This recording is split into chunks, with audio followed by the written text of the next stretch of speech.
What is up, ladies and gentlemen? Welcome back to Ramble. I'm your host, John Covey Cole. I'm here with Michael Lee Wills again, as always. Tommy and Lyndon decided to show up tonight. Guys, it's good to see you. Gearing up for the Elimination Chamber. Been having some qualifying matches. The AEW pay-per-view that was not a pay-per-view just happened over the weekend, which Lyndon's going to tell us about here shortly. We got some stuff going on in the rest of the world, guys. One of the questions I brought up last week, or maybe I didn't even get to it. I don't remember if I did or not. I had it on the docket. But it was about which released AEW wrestler we would see first. Ricky Stark shows up at NXT last week, or this week. That was last week. I'm excited to see what they're going to do with him. But before we get started, gentlemen, Tommy, where in the hell were you at last week? I had one of those baseball meetings that just popped up, and I had to go act like I was important. Fair enough. Well, they're going to kick you off that baseball team if you don't straighten that damn hat out. Yeah, that's true. Yeah, I should be wearing the other hat. That takes cockeyed right there, bud. You got the angles belong. Lyndon, where you been, bud? You all right? I've only been gone for a week, man. I told you I'm half your viewership, so I ain't gonna be gone that long. But Lyndon never misses, man. I was worried, bro. You've not missed an episode since. I'm like Michael Cole, man.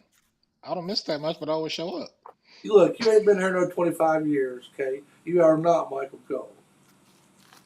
Bro, I've only missed 2 shows. That's it. You haven't missed many. That's a fact. Michael Lee Wills, how you doing, buddy?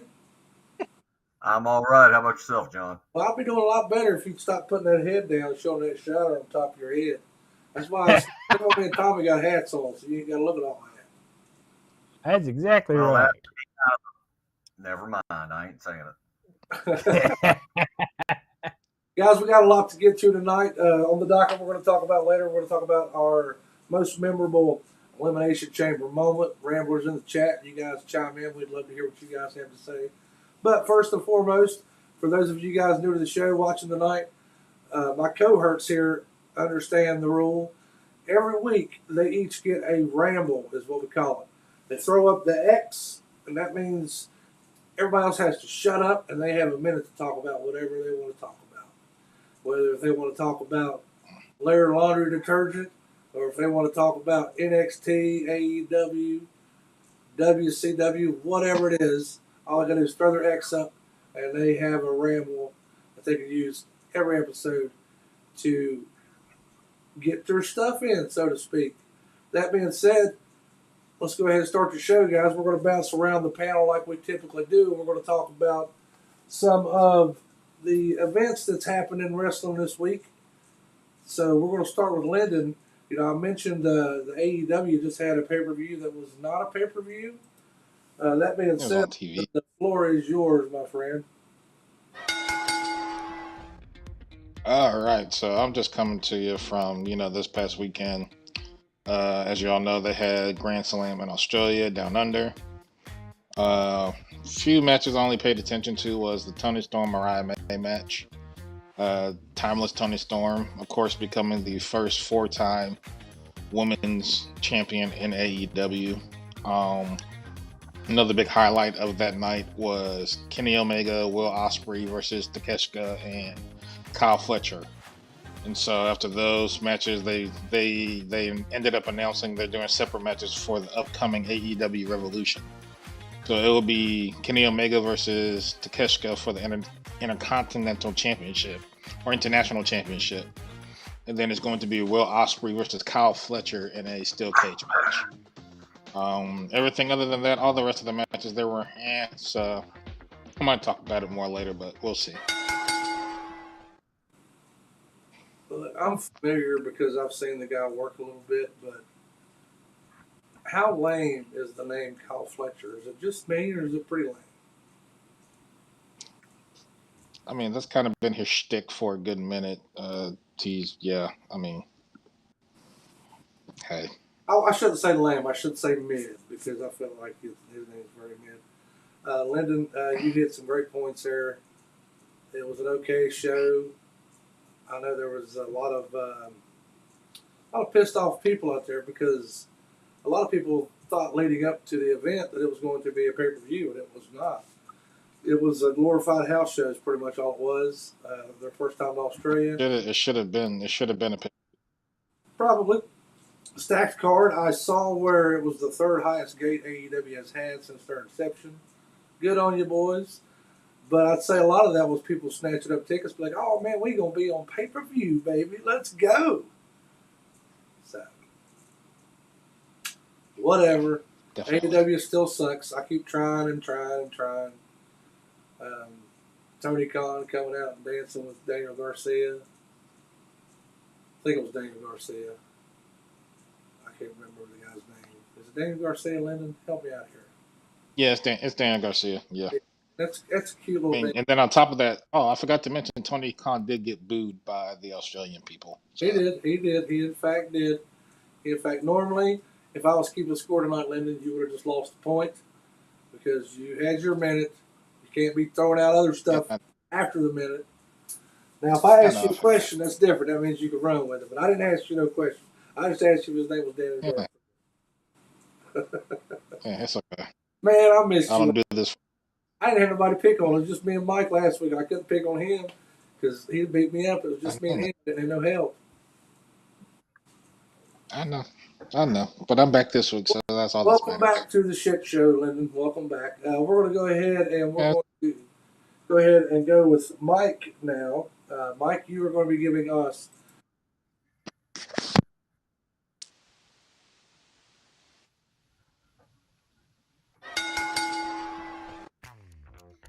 And there was the bell. So I watched SmackDown. I laughed. I cried. It became a part of me. No, seriously. It was average, guys. I mean, I can't really say too many highs or too many lows. But with that said, the triple threat men's for the Elimination Chamber, it did have some high points. It kind of went, I wouldn't have necessarily had Damian Priest win, but that's okay. The cracks are starting to show in the bloodline and the old bloodline. So that was something. The one thing that really stood out to me, though, however, was Charlotte Flair picking, SmackDown Women's Champion for Tiffany or whatever you want to call her. Look at the levels. Look at the differences. You got Charlotte Flair. You got a first-time ever champion. I don't like it.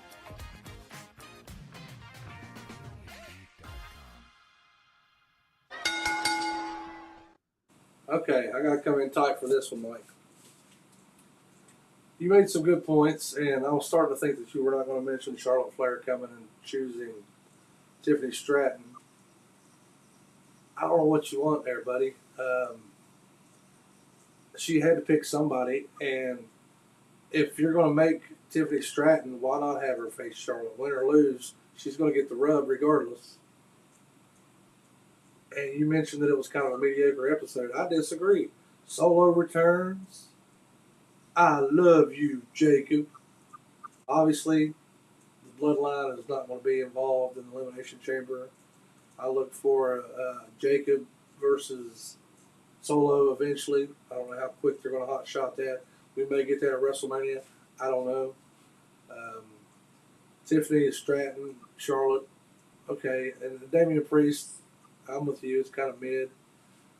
One thing I haven't liked about the qualifying matches, some of them have been singles matches, some of them have been triple threat matches. We actually have a few more tonight. We got the Women's Elimination Chamber match. You still got Naomi and Roxanne Perez. Oh, I'm sorry. Roxanne Perez and Raquel Rodriguez tonight on Raw. And you got Seth Rollins and Finn Balor. I'm here for it. I'm really hoping. I don't know, man. I say it every year, but I really this close to WrestleMania. I don't know where they're going. This time last year it was kind of up in the air because you had the Cody Rhodes and The Rock and Roman Reigns thing going on. I don't know what's going to happen.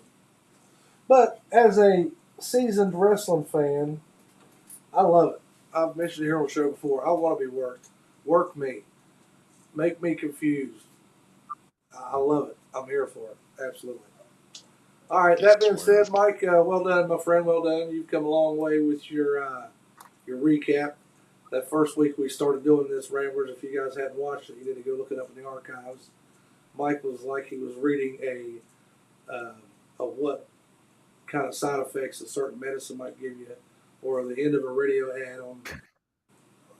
You guys have to look it up. It's hilarious. That being said, Lyndon, I'm going to go ahead and I'm sorry, not Lyndon. Lyndon already had his time. Tommy, we're going to go to you. We are going to recap my favorite show of the week every week, Monday Night Raw. You know the deal, baby. All right, let's do the Monday night. Whoop, we see part of my kitchen over here. Well, Jey Uso challenges Gunther like we didn't see that going to happen, but yeah, it's going to happen at WrestleMania. I'm okay with it. I still think Gunther's probably going to win it.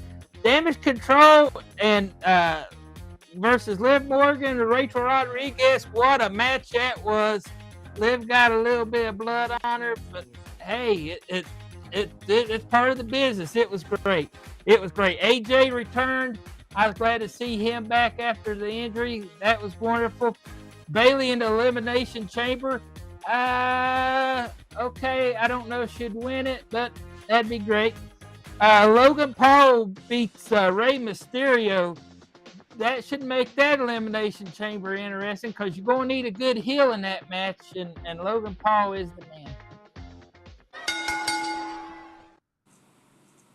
Well done, Tom. Well done. I don't know what you're talking about your kitchen. I didn't see your kitchen. But. Yeah, it's on that side. I didn't cover that up. Oops. It's all right. We won't hold it against you. Monday Night Raw.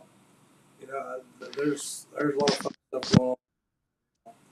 I don't know where they're going with it. I hate to transition, Tommy, but you know, Mike. Again, you was talking about how lackluster SmackDown was. I really enjoyed the LA Knight Miz stuff they're doing. I think that's going to be a great program they're doing there. But back to Raw, Tommy. Last week was kind of it wasn't much to write home about, really, in my opinion. But it was an okay show. Every show can't be a banger, so to speak. I get that. So, whatever. The women's tag match saved the show last week, I believe. Oh, yeah. Also, I'm sorry, Tommy, but I keep going back to SmackDown. Trish Stratus returned on SmackDown too, Mike. There were so many things that happened on SmackDown, bro. That's all right. You only got a minute to get everything in. I understand. All right, guys. I told you guys at the top of the hour we were going to be discussing our most memorable Elimination Chamber moments. Justin Hicks, that could not be here with us tonight, in the group chat earlier in the day, he said that he's pretty sure he knows what my pick is, and he does not know what my pick is. I guarantee you nobody in the history of anybody besides Jesus Christ could guess my pick. I'll leave it at that. I'm going to go ahead and bounce around the crew like we tend to do. And then can I ask a question real quick before we get into this? You can throw an X up if you want to ramble. I just wanted to throw a question to everybody. That's not how this show works, Lyndon. I'm going to give you a pass, but you know the rules. Go ahead. What you got? Oh, no, I just wanted to ask y'all, do y'all know who the mastermind was behind the Elimination Chamber? Pretty sure it's Pat Patterson, wasn't it? On TV, it was supposed to be Eric Bischoff, but that's what the story said. But who was the actual mastermind behind the Elimination Chamber? Dusty Rhodes. Dusty Rhodes probably sounds like a War Games ripoff to me. I've always thought that. Who was it, Lyndon? You're killing the Smalls. Okay, we gotta find out the answer. Go to commercial break or something. One of them things. Look at this guy trying to format the damn show. Screw you, pal. I ain't going no damn commercial break. We're going to bypass Lyndon's questions since he over there trying to be the producer. Look at this guy. Man, if we were giving points tonight, you just lost points, my man. Like 20 of them. And I don't even think you've Hey, I accrued don't do 20 this for. points tonight. Hey, I don't do this for the points, man. It's all right. It's all right. I don't do it for the points. Loser Do if it you. for wrestling. That's fine and dandy. Whatever. That's fine. Tommy, It I'm gonna start happens. with you. Most, like I said, what is your most memorable Elimination Chamber moment of all time? You got a minute? Tell me about it, big guy.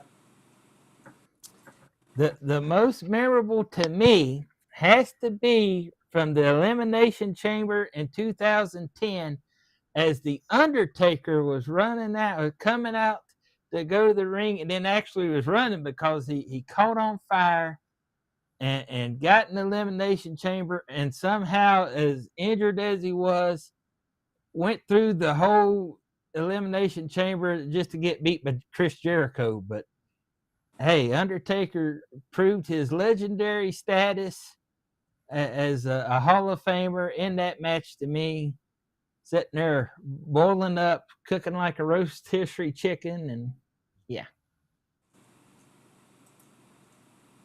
Tommy said, I don't even need about a full minute. I'll tell y'all how to say that it wasn't. Not my choice, but I can't believe you actually mentioned him roasting like a rotisserie chicken. Well, it's bubbling up. But That's like you get excited about that. It's like kind of like chicken on chicken crime. cannibalism, isn't it? That's right, cannibalism. Yeah, if you're gonna eat them, that's cannibalism. Mike, I'm gonna come to you next. You got a minute to tell us what is your most memorable Elimination Chamber moment. Well, this one happened in the 2019 Elimination Chamber. If Kofi Mania wasn't alive before that, it was definitely very much alive after that. All the spots that Kofi had with Daniel Bryan in particular, and also with when he did that DDT off the side of the chamber, which I thought was very spectacular, very athletic. And that was the one that really appealed to me because everybody was having that upswell of everybody rooting for and pulling for Kofi at the time. It was like the Yes Movement Part 2, and ironically, that's why he was doing the spot with Daniel Bryan. So it was kind of like a modern day passing of the torch from one movement to the next, from the Yes Movement to Kofi Mania, and that's the one that I like the most. We all knew that Mike was going to get all his shit in. He going to take all that minute. The only thing about that, Mike, that was very memorable, but for me, it just reminds me of how lackluster of a world champion Kofi Kingston was. Oh, Mike, want to talk again? Go ahead, there, bud. You got a minute. Oh boy. I just wanted to take this minute, and I'm really not going to talk much about anything, but I know since I threw that X up, I had a minute of time to talk. And since I'm talking, that means that a particular person on this panel will not be talking. So for each and every person out there, you are welcome. For my other panelists who know I'm talking about, you are also welcome. And we can all agree that sometimes we just do not want to hear somebody talk. I can respectfully disagree with their opinion. And with all of that said, I just wanted to say that there was a time and a place for everything. And, sometimes I do not need that kind of negativity in my life. So with all of that said, with 10 seconds to go, I just wanted to say again, we can use that X for anything. And this is what I used my X for tonight. Thank you, everybody. Okay. I don't know why you got to shut Tommy up like that. Tommy's just trying to talk too. Really? Yeah, Tommy's trying to be part of the show. That's all, Mike. That's cool. Sure. Okay. But they did Kofi Kingston wrong, like I was saying before I was so rudely interrupted. They did Kofi wrong. Brock Lesnar comes back and beats him in like 14 seconds or something. That's what comes to my mind when I think of Kofi Kingston's rise to the World Championship.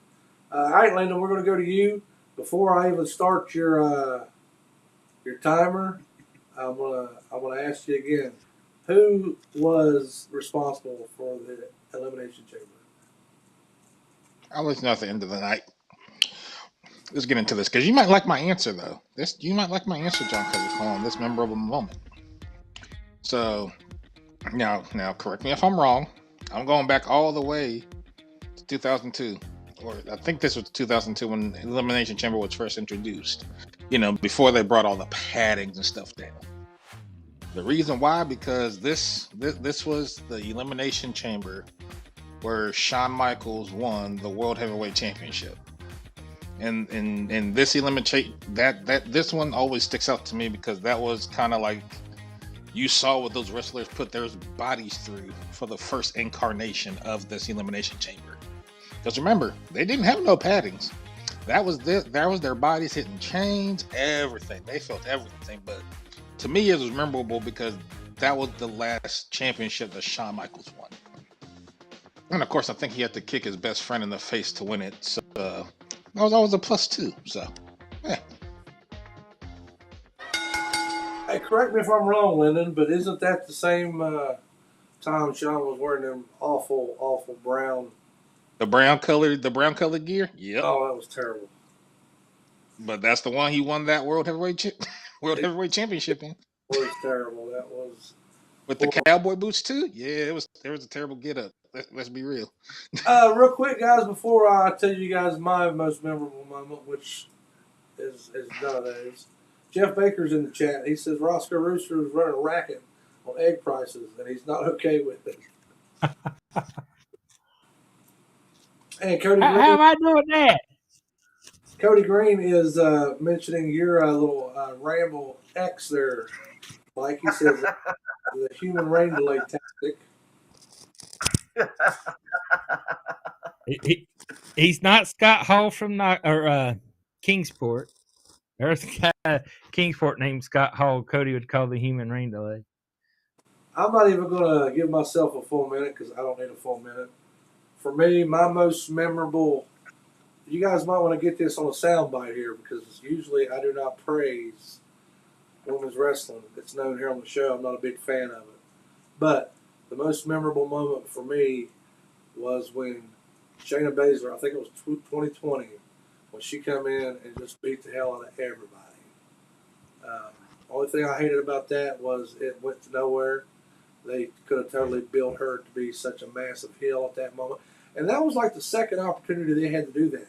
When they first brought her up, when she was in the Performance Center, sneaking up on people, choking them out, man, they had a star right there, and they just didn't run with it. And, of course, that is the only premium live event / pay-per-view I've ever been to. Me and my son went. It was right before COVID shut the world down. It was like 3 days before COVID shut down. So that was a very memorable moment for me. One, because they made Shayna Baszler in a matter of months. They killed her. And the fact that me and my boy was both there. That was it was a good time. It was a good time. Oh, we ain't talking about that one because that's the WrestleMania I don't fuck with because Shayna should have won that year. Shayna should have won after what she did in the Elimination Chamber, right? Yep, that's the one I don't fuck with Vince on because he fucked up on that one by not letting Shayna win. He absolutely dropped the ball. I don't even remember who she faced at WrestleMania this year. Anybody on the top of their head? At that year? I know that year was Becky. It was Shayna. Yeah. Becky Lynch. It was Shayna versus Becky. Yep. But Becky was pregnant. In the match, she was pregnant? Yep. Because like the next week she started taking off. That's right. And they still didn't Shayna win the dang belt? Vince kept the belt on Becky, and Becky didn't give up the belt until Money in the Bank when Asuka won. Asuka won it. That's exactly right. Yep. So that's why I don't fuck. So Vince 2 times pissed me off. WrestleMania 34, Asuka should have never lost to Charlotte Flair. And then WrestleMania 37, Shayna should have beat Becky. Too many as Vince fucked everything over. Because I'm like, after that. You haven't thrown your Terrible. ass up, Lyndon, but you've definitely used your ramble this week. That being said, Yeah, one last question maybe. I don't know. that we're going to discuss before we get out of here. Again, you got a minute if you need it. If you don't need a full minute, don't need it. Lyndon, who is going to win the men's elimination chamber this year? Do I need to say anything else? I mean, We could go to the next person. I guess not. I mean, that's pretty simple. It says itself. Mike, I'm going to go to you next. I don't need a minute. I got to go with Cena as well.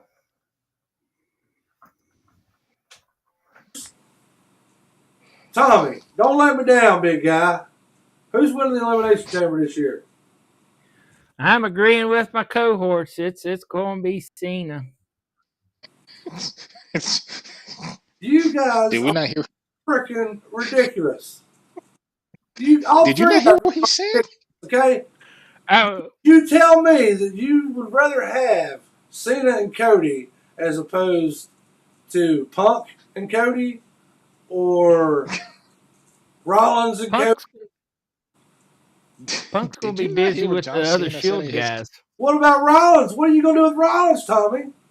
Mr. Booker Man, what are we going to do with Rollins, Tommy? Seth versus Punk versus Roman at Look, WrestleMania. I mentioned the triple threat on here a couple weeks ago after all that happened at the Royal Rumble, but I think that's a waste. I think you should put them in singles matches. Yeah, there's a lot of meat on the bone there, but that's stuff you can have later on. You don't have to do it all right now. I can't believe you, Tommy. You have let me down. I thought for sure you was going to not pick Cena, but you're going to be like, oh, Roz. Look, y'all are Cody Green out. Cody Green off. He's in the chat. He says, in the stream. He's out. Yeah, he's I'm done. out. What, you gonna pick Logan Paul? Really? No.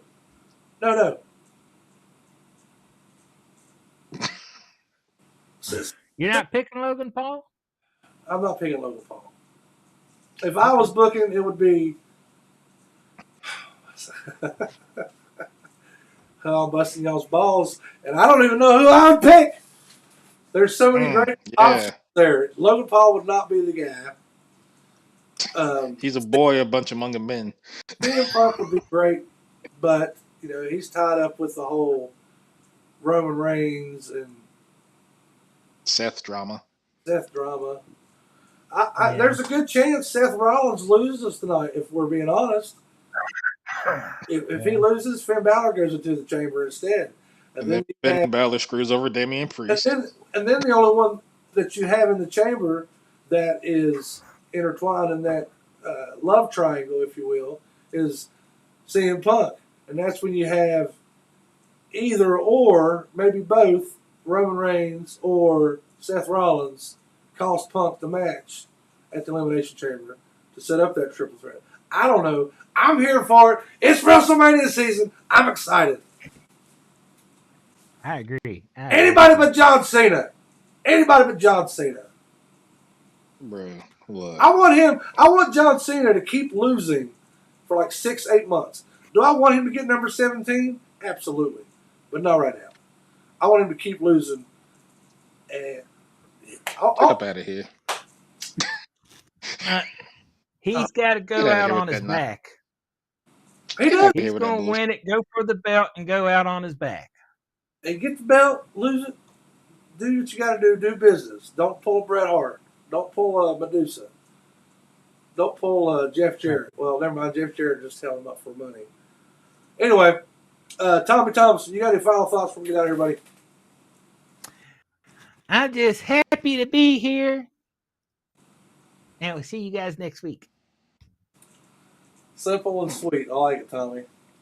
Leonard Childers, final thoughts. And it better be who come up with the Elimination Chamber. Oh, yes. The answer to the question I posed, the mastermind behind the Elimination Chamber is yours truly, the man who currently runs WWE as COO. Paul Levesque. Oh. I thought it was He let Eric Bischoff take credit for it on Raw, but Hunter came up with Elimination Chamber. I thought he had something to do with it, but I wasn't sure, so I wasn't going to throw an answer out and be wrong. Apparently, he came up with it. Apparently, he came up like with it you on a did napkin. when we was picking the Royal Rumble winners. I could have said nobody created it, but I didn't do that. Nah. Apparently, he came up with the idea on a piece of napkin. So, But I don't care what anybody says. That's glorified war games. Michael Lee Wills, you got any final thoughts, buddy? Not really. I just enjoy my time here as a panelist. I enjoy the interactions that we have with the people that tune in every now and then. It's good to see Jeff Baker back in the stream and have him give his 2 cents worth. Good for that. Good for him. And let's just have a good night of watching wrestling after this stream's over, guys. It's good to see each and every one of you, even you, Jeff Baker. What about me, Mike? Me too? Oh, yeah, because I'm glad you brought that out, because you were talking about all those things that did, like the Bret Harts and the Medusas, or perhaps the John Covey Cole did the Medusa thing on this very live stream a few weeks ago. I don't know what you're talking about. All right, guys. We're out there Next week. Go enjoy Monday Night Raw. Tommy Thomason, Lyndon Childers, and Michael Lee Wills. I'm Jack Cody Cole. Next week, Ramblers. Ramble on. Ramble on.